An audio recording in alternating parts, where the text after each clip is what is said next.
I had always had a desire to help people with their health from a very young age. Growing up, I felt judged when I went to school. But first have a protein-rich breakfast, and then after that have your caffeine. Make two pigtails, socks up. It's a constant battle. We developed PCOS, but it's the other way around. Because you have PCOS, you gained weight. They're constantly either trying to lose weight. I think every woman I speak to is trying to lose weight.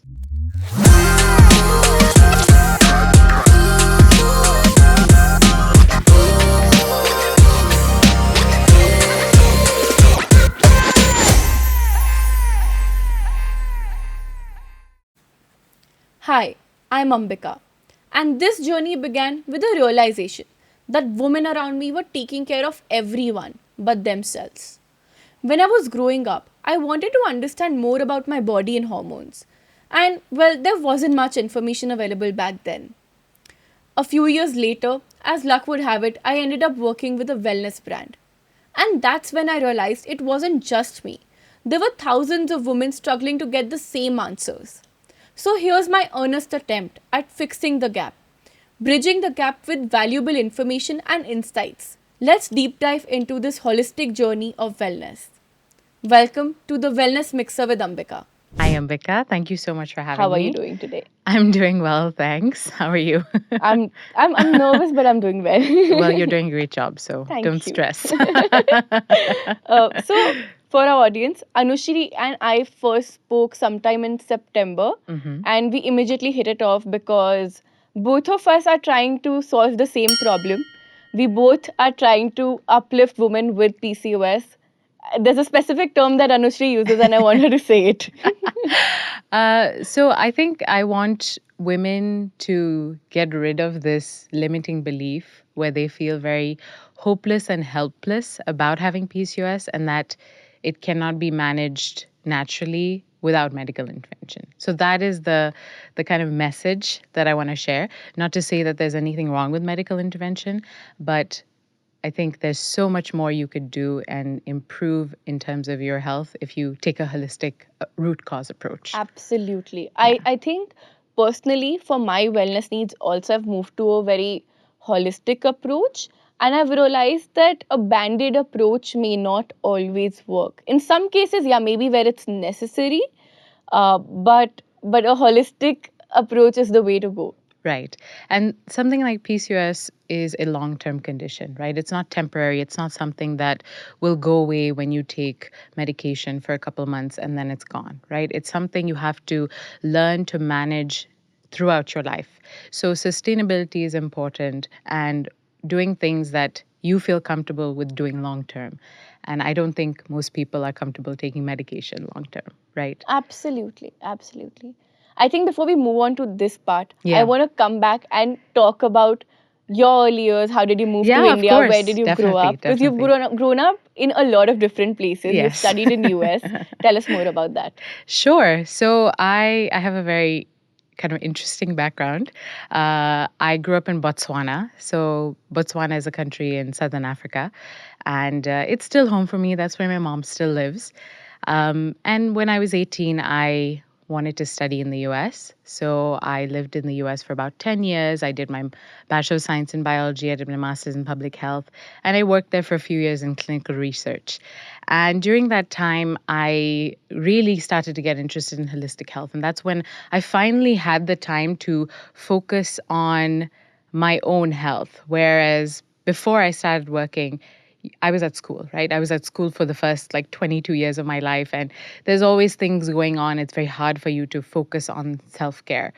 So when I started working, I had a 9-to-5 job, and I was like, I can do whatever I want after 5 o'clock. And that's when I decided to take charge of my health. And I started practicing yoga, and I really got into learning about and understanding holistic health. And so I became certified as a health coach, and I also became a yoga instructor. And that's kind of how my journey began as a PCOS and fertility coach. That's amazing. What inspired you to become a PCOS coach? Was it your own diagnosis? I know the history, but I want our audience to know it Yeah, too. yeah. Yeah, it was my own diagnosis. I think, I had always had a desire to help people with their health from a very young age. I would say, when I was like 12, 13. Like I knew that what I wanted to do was help people with their health. But I think because of my poor experience with doctors when I was diagnosed with PCOS and the approach that was taken, which was very medicine focused and not really looking at things holistically. Of course, when I was that young, I didn't really quite understand that. Yeah. But I think as I went through the process of getting diagnosed, having PCOS, not knowing what to do, taking OCPs because that's what I was recommended, I realized that it just doesn't align with me. And I felt like I want to help people with their health, but I don't want to become a doctor. What do I do, right? So that began my journey of figuring out how can I help people with their health but not become a doctor. And that's how I got into public health. More preventative approach, right? Yeah. Focus on how do we prevent chronic diseases and infectious diseases from happening. And then once I discovered health coaching, that's what really that's where I found my calling. Amazing. Yeah. How many women have you helped so far? I know you're also a content creator. You have your own Instagram page through which you help women. Right. But as a PCOS and fertility coach, what has your experience been so far? Yeah, so I have worked one on one predominantly with women. And when you work one on one, you really get into the depths and understanding of someone's lifestyle and really focus on a very Yeah. personalized approach, right? So that has also limited me from being able to work with thousands of women, right? But Hmm. I have worked one on one with 100 over 100 women, and I've helped so many women just through posting content and sharing awareness and I information. think that's really important. You know, when I was 16, I remember looking up a lot of information and there was very little information. Insulin resistance, nobody used to talk about this. Nobody used to really talk about the root cause of PCOS back Hmm. then. And I remember there were forums where I read women talk about metformin, miscarriages, and it was very anxiety inducing because Yeah, you're young, you don't know what you're reading, right? And correct. I just wanted to know more about my hormones. And I ended up on forums where women in their adulthood are discussing very serious problems. So that caused me a lot of anxiety at one point. But early diagnosis of PCOS. Tell me more about that. How do women navigate with it? So it's quite difficult, but I think at least in the past few recent years, because PCOS has become, there's been greater awareness about it. Yeah. So now more and more doctors kind of think of PCOS when they're doing, looking at Hmm, someone's hmm, symptoms hmm. and trying to figure out a diagnosis. However, I would say, maybe 10, 15 years ago, PCOS was not so much on the radar. And so a lot of women would come in to see their doctor and maybe have missed periods or maybe have severe period pain or other symptoms, and it would almost be like, okay, that's normal, it'll fit Yeah, sort itself yeah. out. So early signs of PCOS are quite mild, and oftentimes doctors may say it's just normal, right? Until it develops into a very serious thing. And then you start getting very severe symptoms. And then finally, when you go to the doctor, then they're like, okay, let's, test you for this and that and try to figure out what it is. But if you had, the right support in the beginning and addressed it at that point, then you wouldn't have to have waited Yeah, and suffered yeah. with those symptoms for so long. So, in my circle, Hmm. in my personal circle, I know a lot of women who weren't diagnosed with PCOS in their teens, but they only realized this when they were trying to conceive. Correct, correct. And I think that's where PCOS also got this misidentity of being a fertility disorder. Right. Because PCOS, and you'd be the right person to say it out loud, PCOS is not a fertility or not just a fertility disorder, Right, right? right, right, right. Uh, PCOS is an endocrine issue. Hmm. It's a metabolic disorder. But I think there's this taboo in the society to talk about it because it's associated with periods. Correct, correct. And I think especially also in in our culture, right? In India, it's a more conservative society. Very. So anything to do with not being able to have children, which is a big, taboo. I mean, you don't ever want to be associated with not being Yeah, able to yeah. have children, right? The thing is, I remember being in school, and I know a few of my classmates had symptoms of PCOS. I don't know if they had their medical diagnosis, but they would not talk about it because there was such a taboo associated with the whole idea of having something to do with your periods, right? Right, right, They would right, not want to right. talk about it. Yes, yes. But then again, coming back to, PCOS is not just associated with your periods, right? You might be getting your period regularly, but there are other symptoms that Correct. you might have, right? Like facial hair, Facial hair. which I think is a very It's a tough one. it's a tough one. It's a tough one because there's no permanent solution for it, right? Yeah, yeah. A lot of women struggle with it. I remember when I was working with a wellness brand, this became a very big conversation because I was talking to a lot of women day in and day out, and they used to struggle with a couple of things. So periods was of course one. So this would obviously be the first sign that they would notice. Correct. But then there was facial hair. Yeah. There was Hair acne, loss, acne. hair thinning, hair loss. And then I think weight gain is Weight gain. very quick and rapid weight gain, uncontrollable weight gain, Yeah, right? yeah. And as kind of going back to how we live in a very conservative society, but also, if you're losing your hair, if you're growing facial hair, if you're not able to conceive, that makes you feel like less of a woman, right? Yeah. And there's so much taboo around that, and it's just there's a lot of shame associated with that. There's a lot of judgment associated with that, and that's why we haven't been able to have open conversations about PCOS and having this diagnosis and what it means for us, because we think it kind of makes us less of a woman or makes us less of a person in I a think way. a lot of women would relate to this. Yeah. PCOS, because of these symptoms, also causes a lot of self-esteem issues. Because you're in your teens. Most women who get diagnosed now are in their teens, right? And teenage is a tough one because I think everyone has mean girls at school. They feel judged. Yeah. I know, growing up, I felt judged when I went to school. My parents were very strict, so they made me make two pigtails, socks up, and skirt 2 inches below the knee, all of that. So I felt very judged. I think it's a very sensitive issue It is. because I know. So when I was growing up, there was an there was Instagram when I was in college, but when I was in school, there was Facebook and all of that. Yeah. But look at teens now. Their entire life is on social media, right? Imagine how judged they would feel. And a lot of women have young teenagers have reached out to me talking about this, right? That they're constantly either trying to lose weight. I think every woman I speak to is trying to lose weight. It's a constant battle.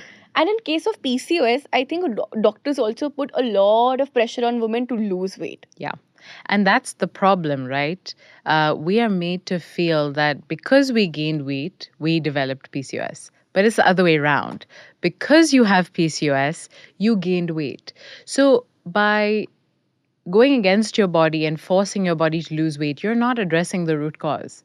You're actually stressing your body out further. You're causing your hormones to go more out of whack. And when I say trying to lose weight, I don't mean in a sustainable way, right? Yeah. Oftentimes we do very extreme things. We undereat, we overexercise, and these things are going to stress our body more. They're going to increase our cortisol, and that's going to wreak havoc on our symptoms. That's going to prevent us from losing weight, and that's going to make our PCOS worse. So that is a problem, right? So one message that I have for all women with PCOS is that you gained weight because of your PCOS. You didn't cause PCOS because you gained weight, right? I think a 16-year-old somewhere, Anushri, would be really happy listening this right now, because it's important to communicate this, that you did not cause this to yourself. Correct. There's a lot of self-blame involved when it comes to PCOS or endometriosis or any hormonal disorder, right? Because also doctors make them believe that, you've gained weight. Nobody's talking about why you're not able to lose weight. Maybe it's insulin resistance. Mm-hmm. Maybe it's your adrenal glands. Mm-hmm. A lot of women face this. And the constant pressure to lose weight, look a certain way, makes it worse. Correct. Correct. Yeah. Yeah, but you were talking about how this generation, let's say Gen Zs, Yeah. they're on social media a lot. I would say there's also a benefit to that, right? You have access to women and people talking about things that we don't like to Oh, openly talk yes. about in Yes. society. So that's Absolutely. where a lot of, this alternative information around PCOS, more holistic information about PCOS is on social media. There's Absolutely. PCOS pages, dedicated to just sharing this information and helping women understand that PCOS is not something you caused, that you don't have to take medication in order to address it, and that there are other things that you can do that can really make a huge impact on your symptoms without you feeling like completely helpless, right? Yeah, absolutely. I think growing up, a lot of women feel helpless for a lot of things in Mm-hmm. general, and PCOS is just another burden on top of it. Anushi, why don't we throw some light on why women with PCOS gain weight? Mm-hmm. Let's Sure. talk about that. Sure. So, women with PCOS are often, when their blood work is done, they're often told they're pre-diabetic, right? So not diabetes yet, but pre-diabetic. So that basically means that you have an insulin resistance issue. And that means that you're not able to break down and absorb carbs for nutrients and use that for energy. What happens is your body breaks down the carbohydrates, the glucose is in your bloodstream, and your cells are not able to absorb it and use it for energy. And it has to be removed from your bloodstream. So what happens is your body starts to store it as fat. So if you don't address the insulin resistance issue, you will just keep eating food and your body will keep storing it as fat and you will not have energy. And then you'll feel hungry. You'll have cravings because your body is saying, oh, but we don't have energy. Even though you ate, we stored it as fat, we don't have energy. And your body cannot help it because Yeah. of the hormone imbalance taking place. It's not able to use that glucose and it's still hungry, it still needs energy, so you have cravings, you feel fatigue, you gain weight. All of these symptoms associated with PCOS Yeah. happens. And I think when you talk about cravings, women with PCOS mainly crave for two things: carbs and sugar, Correct. right? Because your blood sugar basically falls. Mm-hmm. Is that so, right? So your blood sugar has actually increased. Oh, your blood sugar increases. Increases because your cells are not able to use the sugar in Sugar your in your blood blood. and use it for energy. Right. So it's just in your blood very high levels. And that is also not healthy. So what your body does to compensate is it takes that sugar out of your bloodstream, it has to do something with it, and it stores it as fat. And this That's how you fat is gain weight. mostly stored around the belly region, which is The belly region, right? yeah, Yeah. yeah, But I mean, women have kind of different areas where their body likes to store fat. Some on their arms, some on their hips, some on their thighs. But yes, belly fat is an issue for women who have PCOS or anyone who has some sort of metabolic issue, metabolic syndrome, and that's also because of cortisol, right? So we can talk about cortisol and how that yes. also affects. Cortisol is a stress hormone, right? Correct. So I think when you're in your teenage years, right? You're not as stressed. You're not. I mean, yeah, you have your board exams, you have friends, boyfriends, all of that stress. But when I think you're done with your undergrad. I think that's when the real stress hits you in life. Yes, and also when you get out of school, you often leave home to go to university, Yeah. right?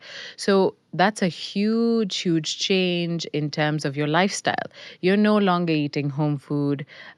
You are kind of free to sleep whenever you want, do whatever you Whatever you want, want. eat whatever you want. And that big lifestyle change is often something that can trigger the manifestation of PCOS. So a lot of women, once they move out for education, that's when they start to develop signs of PCOS. So there's many stages, right? Some of us, it's when we hit puberty and there's, for whatever reason, there's dysfunction, and then we develop symptoms of PCOS. And then if we're lucky enough, we get diagnosed. Yeah. Some of us, we start to develop it only in our 20s once we're in college. I think one reason might be, I might be wrong, but this is just my observation, that when you move out of your house, right, you're not eating home food. You're eating a lot of refined Correct. flour, refined oil, which is really, really bad. We will talk about that too. What are the right oils to cook when you have PCOS? Yeah. But all of that food that you're eating right now, outside food, is causing inflammation in body, which might also trigger PCOS. Yes, totally. Inflammation, and it's also causing, imbalanced blood sugar, right? And then there's stress associated with that, not just external stress, but also internal stress. Yeah. So external stresses are the stress that we think about, whether it's work stress or school stress or finances or personal stress, right? Internal stress is when our cells are not getting what they need in order to fulfill their optimal function. So that could be things like nutrient deficiencies, that could be blood sugar imbalance like insulin resistance, that could be hormonal imbalance, right? So when you're talking about stress, you not only have to address external stress, but you also have to address internal stress. And because you have a huge lifestyle change when you move away from home, right? And your eating is irregular, and the types of food that you're eating is not what your body is used to, that also causes a lot of internal stress. Yeah. I think, and this is the time when, you start gaining weight also because you're eating outside food. Yeah. So then there's a lot of cardio involved. Oh. I know a lot of women who are like, I want to lose weight, I will run in the morning. Okay? Oh gosh. We've been there. We've been there.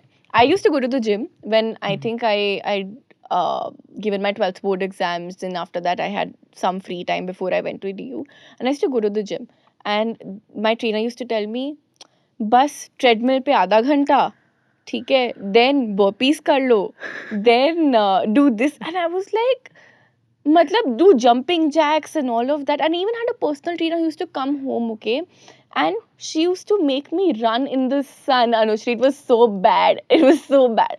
Oh my gosh. She used to make me run in this. I was like, this is my house. I'm paying you. Why are you making me run in the sun? It was the most horrible experience of my life. Good for me. I found a really nice personal trainer, and I do a lot of weight training. Awesome. I think when you talk about Instagram, I think Instagram is the reason a lot of women have opened up to weight training. Yes, I think which so. Is I agree. Amazing. Yes. And to be clear, I don't think there's anything wrong with cardio, right? I think it's about how intense and how frequent, right? Yes. So when we talk about high intensity interval training, which a while ago was very, very popular, it was the biggest thing out there. It's about really doing very intense, short interval, kind of workouts. And that's what gets your heart rate through the roof. Yeah. And there are still schools of thought out there that say, you just want to get your heart rate as high as possible, and that's going to help you lose weight, and that's going to make you as fit as possible. But exercise, like almost everything else, is a stressor to the body, right? And some stress is good for growth, is good for progression, improvement. But too much stress is not good. Yeah. Right? Yeah. And when we have PCOS, we are more sensitive to stress, right? So, for example, I have PCOS, my sister doesn't. If we do the same workouts, exactly the same, and our heart rate is exactly at the same place,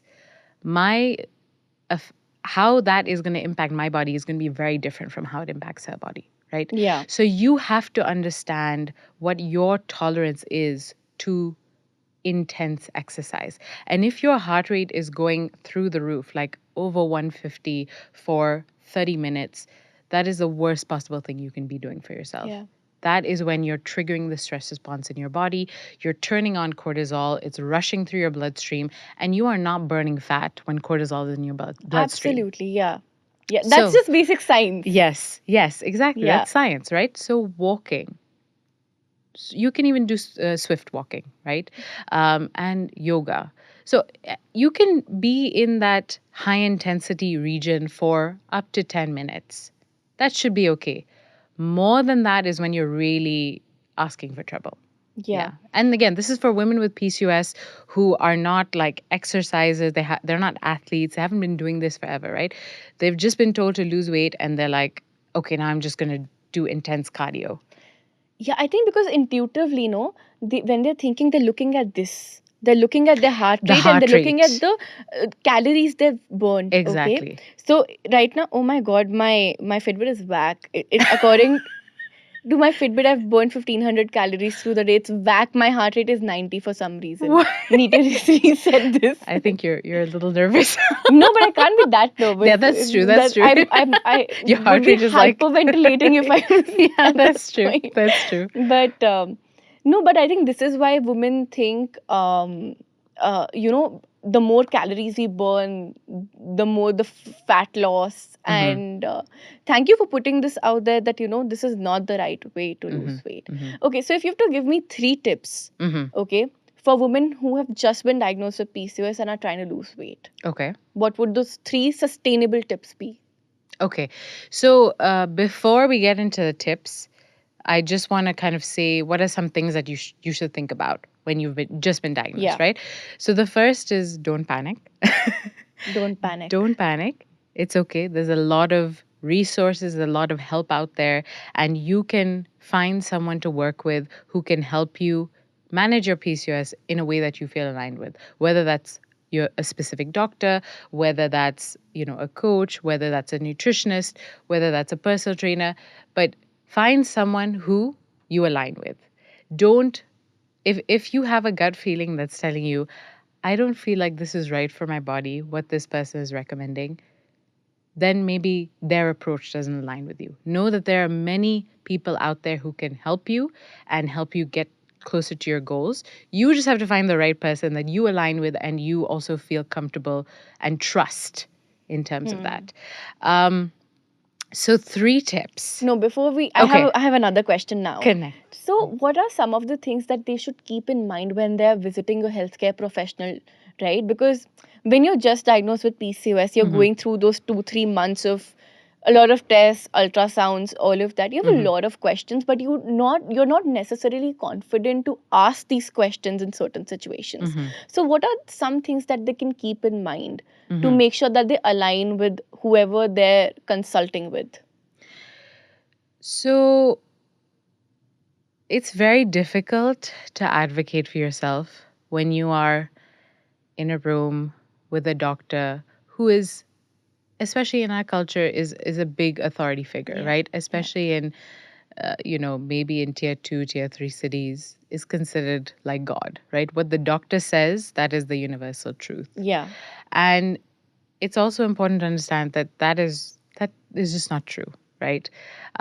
Doctors also, yes, they're very educated, but they also have their own opinions and their own approach, right? So things to keep in mind is that hear what they're saying, understand what they're saying, ask questions to get a better understanding of what their point of view is and approach is. And then if you are interested in alternative treatments, if you're interested in, not taking a more extreme approach, if they recommend, let's say, oral contraceptives, and you don't feel comfortable with that, right? Ask them, are there any alternatives? Are there some supplements that I can take? See how they respond. Because it's not necessary that they're going to be able to give you what you're looking for. They might just say, no, you can't manage this with these things, right? You have to take oral contraceptives or whatever it is, right? Or you have to take this medication. And know that find a second opinion. You can find a second opinion. It's right? okay to It's okay to do that. Multiple. It might be your family gynecologist who, your family trusts. But know that you can find someone else, right? Ask for recommendations. A lot of us are part of different WhatsApp groups where, we're in a community of other women. We can ask for recommendations in our city, right? Of a doctor that may be judgment-free and maybe more inclined to a holistic approach versus, extreme medical intervention, right? And so get that second opinion and speak to as many doctors or experts as you need to before you find the person that you're like, okay, I'm going to trust this person and I align with their approach and I'm going to make changes based on that. Yeah. That makes a lot of sense, and I think this will be very helpful for young girls who've just been diagnosed or had. I know a lot of people who were diagnosed and then didn't take any immediate action, because I think sometimes it's okay to be in denial, right? Like Yes, it becomes a it safe is. space for them. Totally. And just even speaking from my own experience, I was diagnosed when I was 15 years old, and you were diagnosed when you're 14, right? So for us, we were diagnosed at such a young age, and during a time when there wasn't much information out there beyond what you get at the doctor's office, right? Even if you Googled it, it would just give you the same information and it would give you the same, Yeah, yeah. kind of Google is, I mean, not your friend, guys. Like it's all SEO optimized. So yeah. if you end up on blogs by brands and you're looking for specific information, you're just gonna get product ads. Yeah. Yeah, I work in marketing. I can tell you that. That's true. You're the expert in in all of this. Yeah, so I can tell you that. Yeah. Yeah. So as you were saying, when we were first diagnosed, there was really, at least I didn't have much more help or information outside of what I got at the doctor's office. And you feel very helpless. I felt very hopeless. And because there was nothing else for me to reach out to and try, I kind of was complacent with what I was given, which was oral contraceptives, right? I started taking them. I did see an improvement in my symptoms, right? And caveat, that's because it's just masking my symptoms. It's Yes. not actually addressing the root cause. So I saw improvement in my symptoms and I started getting my period, right? I didn't have periods for 6 months, and that's why I went to the doctor, and that's how I got diagnosed. So I started getting my periods after taking oral contraceptive pills. So in my mind, I was thinking, It's oh, working. these pills are healing me. These pills are curing me, right? And when you're that young and you have that happens and you believe that, then you just accept it, right? Absolutely. And so for the first 10 years of having PCOS, I just left it alone. I was like, I don't have the mental capacity to even try and address this, and I don't even know where to get help from or who I can talk to about this. And so you have nothing else to do but just kind of ignore it, right? And that's what I did. I just ignored it. And I was on oral contraceptives for 10 years. And of course, that had a major impact on my body that I almost feel like I'm still, trying to get rid of. So I get it. I get it that there's women out there who are like, we've been diagnosed, but we just don't have the capacity to even try and address it. And we're just going to ignore it. And we're just going to do whatever we can to hide our symptoms. That's it. That's all that matters. Because there's also some part of PCOS that makes you feel like you're not normal. Like you're not like other women, right? And there's a big question, why me? Why PCOS? And that's very annoying because there's so many symptoms like facial hair. We spoke about facial hair thinning, all of that. It's very annoying to deal with all of these things. Yeah. And you're right. So that's why the denial sets in. And but it's important to not ignore it, because I think when PCOS is manageable, it's not curable, it's a lifestyle condition that can be managed. So reaching out and taking action is important. And that's the great part about us having this conversation today. And that's a great part about all the women who are on social media talking about this, right? We are opening discourse about something that has really, everyone has just kept under wraps. Everyone felt shameful to talk about. No one had anyone to discuss these things with. And now there's more openness, there's now more awareness, and more women are like, yeah, I have PCOS. Yeah, I have PCOS. Yeah, I have PCOS. And I think back in like 2012, 2010, the numbers were different. I think it was 1 in 5 women who were diagnosed with PCOS, but I think now it's 3 out of 5. Oh, is that so? So I thought it was 1 in 20 and now it's 1 in 5. And I think in certain countries, the prevalence is higher than in others. And India is one of those countries which has a very high prevalence of PCOS. And India also has a very high prevalence of diabetes. And this is not a coincidence, right? PCOS is often driven by, or at least starts with, having insulin resistance, right? And so does diabetes. And it comes back to our food, right? And also with industrialization and kind of adopting more of Western practices, there's been a significant change in our food from what our grandparents used to eat, for example. So even if we're eating the same food as our grandparents, the food system is broken, Oh my right? And God, everything, the yes. quality is not good. Yes. The nutrition is not there because our soils are depleted. So there's no nutrients in the food that we're eating. And there's so many pesticides and chemicals. And of course, most of us live in urban environments. There's a lot of pollution. So for all of these reasons, these things can trigger the manifestation of PCOS.